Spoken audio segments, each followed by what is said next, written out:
वसुदेवसुतं देवं कृष्णचाडूरवर्धनं देवकी परमानंदम कृष्णं वंदे जगद्गुरुम। गीता साधक बंधुओं, सादर जय श्री कृष्णा, राधे राधे। कल गीता जी के पहले अध्याय के 29वें और 30वें श्लोक में आपने ध्यान आ रहा होगा।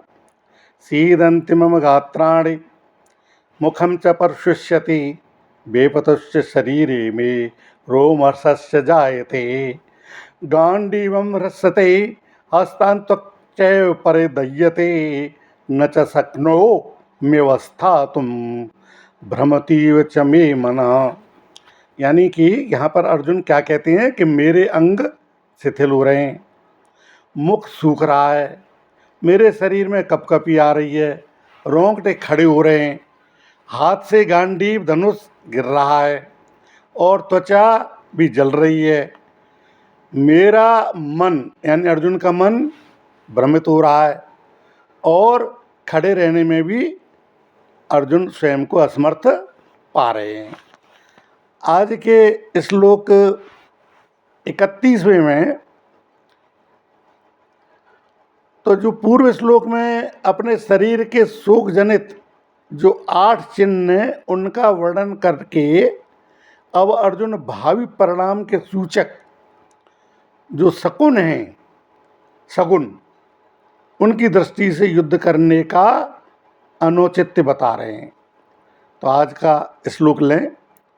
निमित्तानि च पश्यामि विपरीतानि केशव न च श्रेयोनुपश्यामि हत्वा स्वजन माहवे निमित्तानि च पश्यामि।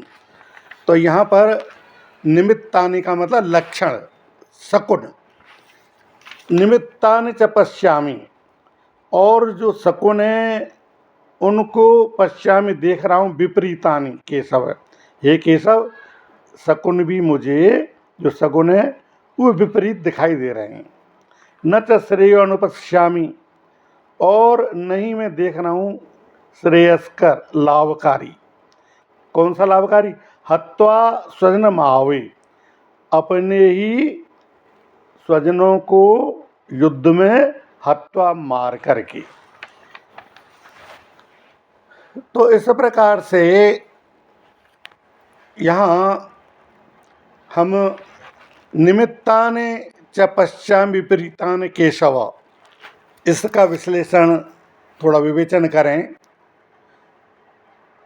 तो अर्जुन बोलते हैं भगवान कृष्ण से, हे केशव, मैं जो शकुन हैं उनको भी विपरीत देख रहा हूँ।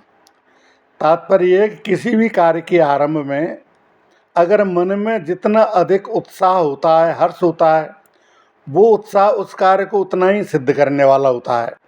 परंतु अगर कार्य के आरंभ में ही उत्साह भंग हो जाता है, मन में संकल्प विकल्प ठीक नहीं होते हैं, तो उस कार्य का परिणाम भी अच्छा नहीं होता है।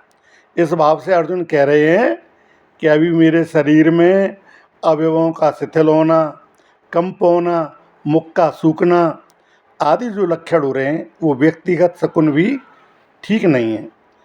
इसके सिवाय आकाश से उल्कापात होना, असमय में ग्रहण लगना, भूकंप होना, पशु पक्षियों का भयंकर बोली बोलना, चंद्रमा के काले चिन्ह का मिट सा जाना, बादलों से रक्त की वर्षा होना आदि जो पहले शकुन हुए वो भी ठीक नहीं हुए थे।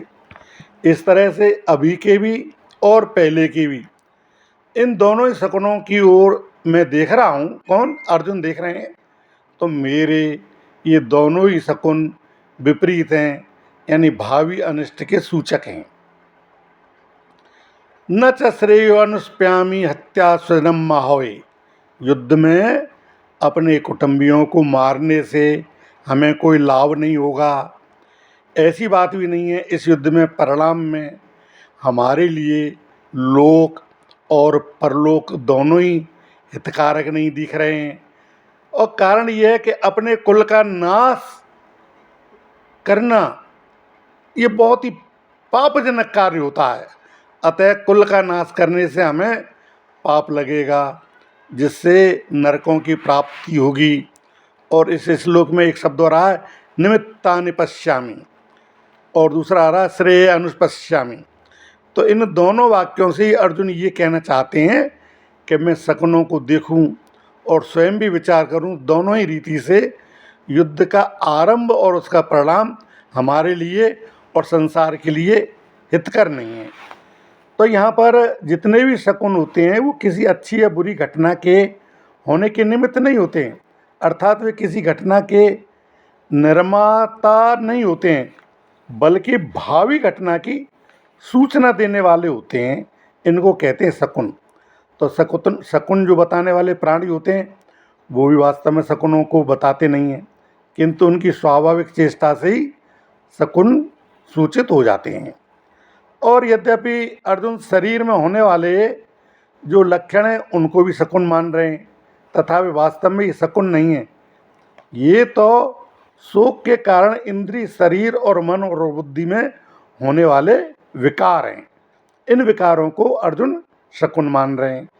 और वहाँ पर पश्यामी क्रिया भूत और वर्तमान के शकुनों के विषय में और अनुपश्यामी क्रिया भविष्य के परिणाम के बारे में यहाँ पर अर्जुन इतना गहराई से जो लेते हैं वो भी जो है अपने आप में इनको भ्रमित करने वाले हैं।